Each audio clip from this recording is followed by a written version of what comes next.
Is that a great name? Well, it's only good if you win. You know, you can only do.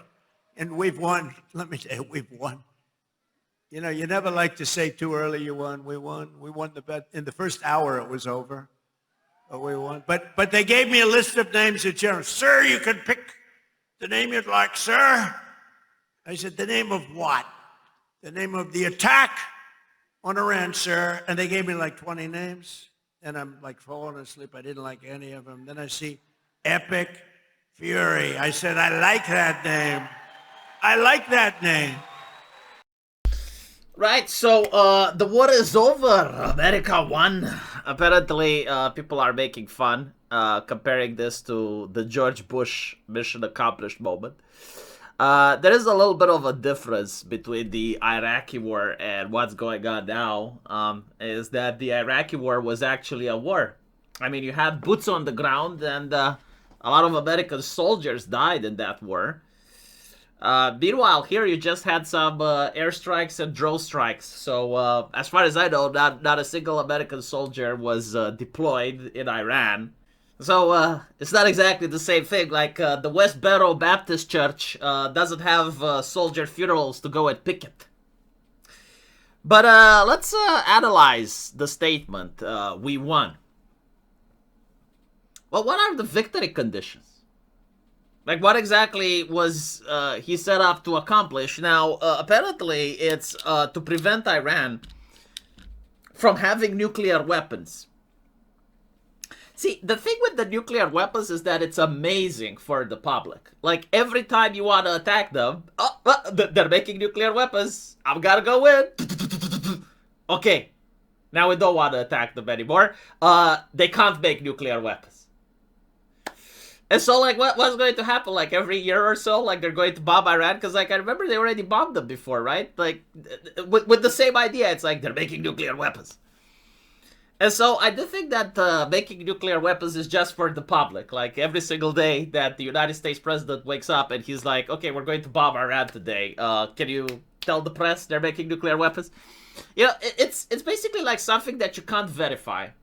Like, no American citizen can know for sure if Iran is or isn't making nuclear weapons. Like, if the government wants Iran to make nuclear weapons now, all of a sudden they are making them, right? And if the government says, oh, mission accomplished, they're not making them anymore, well, that's what the public will know. So, the whole thing with nuclear weapons is just excellent propaganda, right? It cannot be debunked. The Iranian government themselves can say, like, we're not making them, and they would still get bombed. And so I don't think, like, this was the winning condition for the war. And so we got to look a little bit deeper than that. What was the winning condition? I mean, there can be several. I think the economic one is the most important, which is for America to control the Strait of Hormuz. And so are they controlling the Strait of Hormuz? Well, in theory, yes, right now. But can they hold it long term?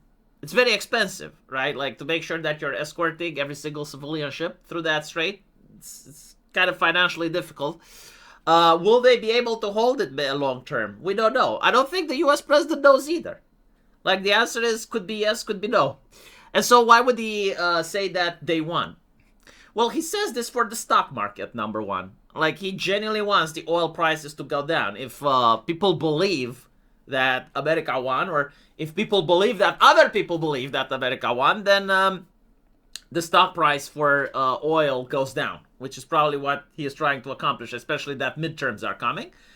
And the second issue is that, yes, midterms are coming. And so showing strength to your voter base that you went in, you did your job, and now it's over, is something that will get a lot of people to vote for the Republicans.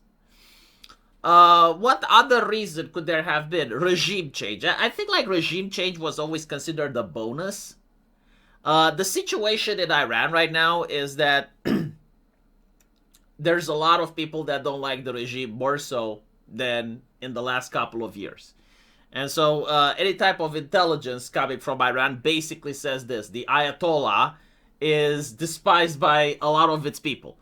Now, this doesn't mean that the people will rise up necessarily, but it means that they will promote malicious compliance. And if you actually try to go to war with people that despise you, historically it doesn't go very well. Like you end up with mass desertions, you end up with self-sabotage. And so I think like the Americans were basically like trying to take advantage of this by taking down the Ayatollah's leadership. They were hoping that maybe people will rise up. Have people risen up? I don't fucking know. I don't think anyone knows, because Iran is a control state. And so pretty much what comes out of it is propaganda. So there could actually have been a couple of movements here and there where people have risen up, but we wouldn't know about them. Still, that didn't happen, right? Like, we didn't have a regime change in Iran, and I don't think, like, the Americans genuinely expected it. I think it was, if it happens, it's a good thing. If it doesn't happen, it doesn't happen. The other thing that, and this is like why I generally believe that the attack actually happened, is because Iran is weak. And weakness invites aggression. And Iran is weak right now because its allies are preoccupied. The Russians are preoccupied in Ukraine. The Chinese, as we noticed, didn't do shit for Iran. And so America and Israel went like, okay, well, now is the time. Like, if we don't take advantage of this, there may not be another moment. And so there's no doubt over the fact that the United States won the tactical engagement. But did it win the strategical engagement? We don't know. I don't think Trump knows either. Like, what will happen long term? It depends. And being able to drone strike and airstrike people, especially if they're religious fanatics, doesn't necessarily mean that you can actually achieve victory, because the concept of martyrdom exists. And if people genuinely do not want to be governed and they attack you constantly, they rise the costs of maintaining the region. And this is why the Middle East is the death of empires, right? Because like going in there and conquering people is easy. But maintaining logistics, maintaining the military, maintaining the operational expenses over there, long term, it's nearly impossible. And so this is how the Afghanistani manages to quote-unquote defeat the Americans while having AK-47 and caves. They don't have the technology, right? Like, they could never fight against an Apache helicopter, but they could definitely make it very difficult for Americans to stay there long term.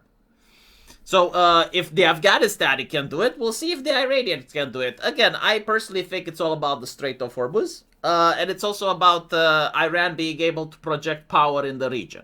For those of you who don't know, without America, Iran would actually be a strong regional force over there.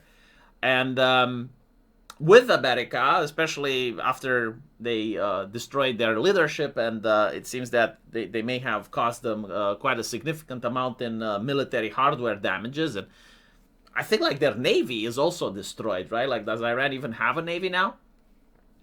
Well, with all of this, like making Iran project power in the area right now is going to be very difficult for them. So in that sense, did they win? Yes. But again, like long term, can Iran rebuild its navy? Can it rebuild its offensive capabilities? We'll see. Again, a very motivated population could theoretically do it. But right now, they're going to experience difficulties. Still, I do believe that the reason Trump declared that he's won is for the stock market. And also for his voting base. I don't think he knows that if he won or not. And I don't know what the objectives are, like what they're actually trying to accomplish, because I'm not buying the whole thing with nuclear weapons.